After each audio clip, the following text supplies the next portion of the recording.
صباح الخير. النهاردة عندنا رحلة بحث عن كتاب بالعربي في كندا، في مدينة مونتريال. اما نشوف هل فعلا سهل ان الواحد يلاقي كتاب بالعربي مصري في كندا ولا لا. تعالوا بقى نروح المكتبة مع بعض ونشوف هل هنلاقي في المكتبة كتب بالعربي ولا الحكاية صعبة.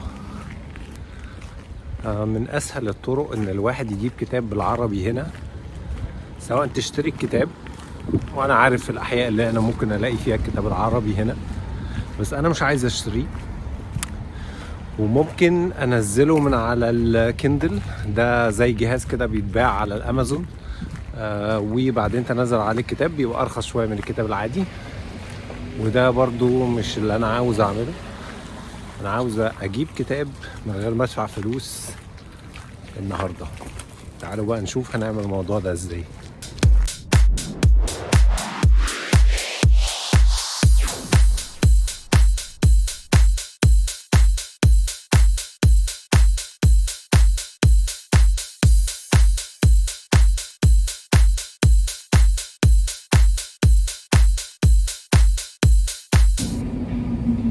من ألطف الحاجات هنا لو نزلت على المترو تقدر تفضل في المترو لحد ما توصل لحد آخر مشوارك، لو نزل مشوار في نص البلد. يعني أنا دلوقتي نزلت المترو القريب من بيتي، ومش هخرج تاني في الشارع لحد ما أروح المكتبة. يعني المكتبة نفسها لها باب على المترو، وده بينطبق على كل الحاجات الموجودة في نص البلد. لأن زي ما انتم شايفين درجة الحرارة ممكن تنزل لحد ناقص 20 كان الأسبوع اللي فات، فهم عاملين حسابهم يعني.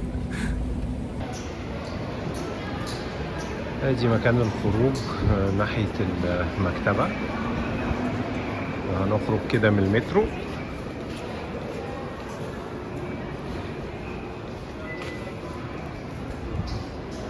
الناس شكلها كئيبة شوية عشان احنا في الشتاء وكل الناس لابسة سودا.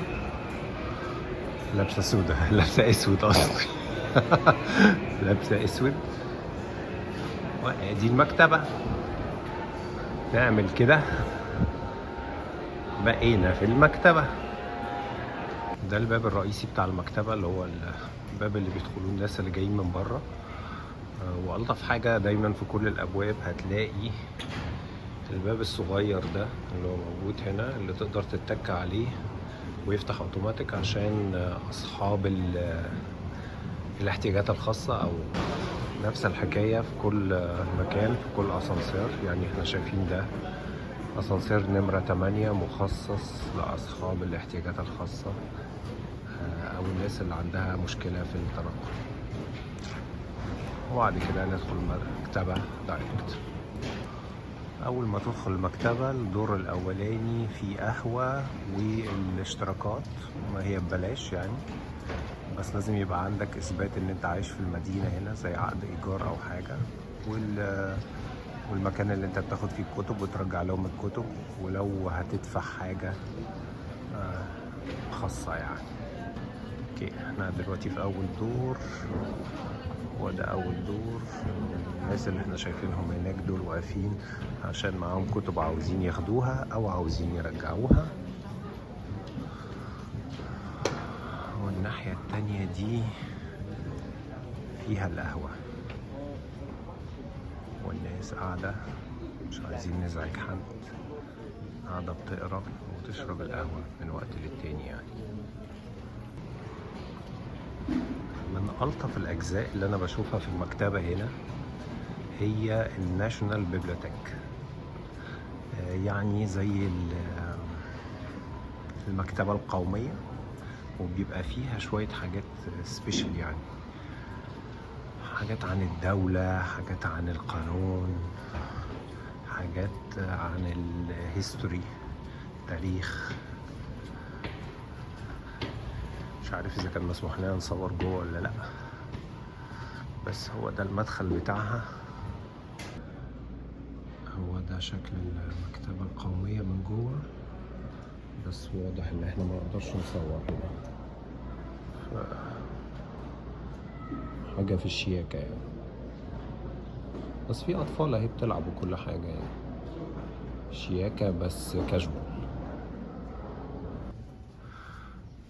فعلا طالعة في الدور التاني زي ما أنا كنت فاكر.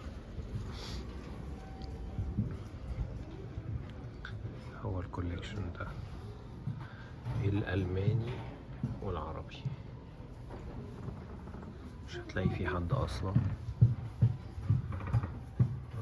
أهل الطريق وجوز الزمان.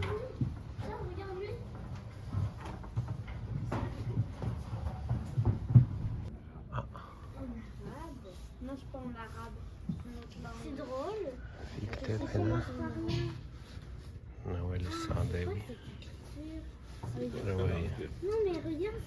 لطيف ده، ممكن الواحد يجيبه.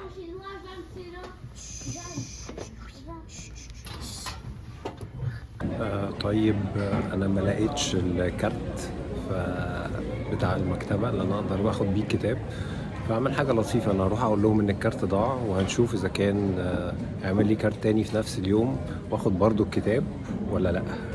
شوف بقى الحكومة هتشتغل ازاي هنا. ودي النمر بقى اللي مكتوبة فوق. انا بحاول اوطي صوتي عشان ما نضايقش الناس بما اننا موجودين في مكتبة.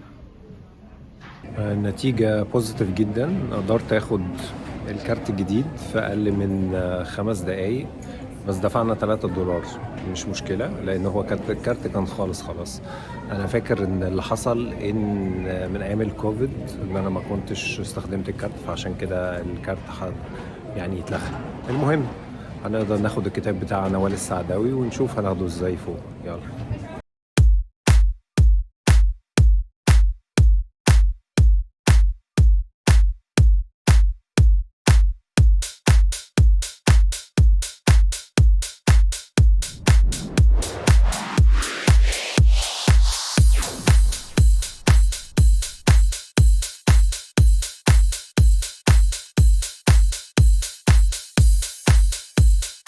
وهنا بقى خدمة الترجيع. لما اجي ارجع الكتاب المفروض ان انت بتيجي عند المكن ده وتقف في الصف كده زي الناس المحترمين وتعمل سكان والمكنة تاخده وخلصنا على كده.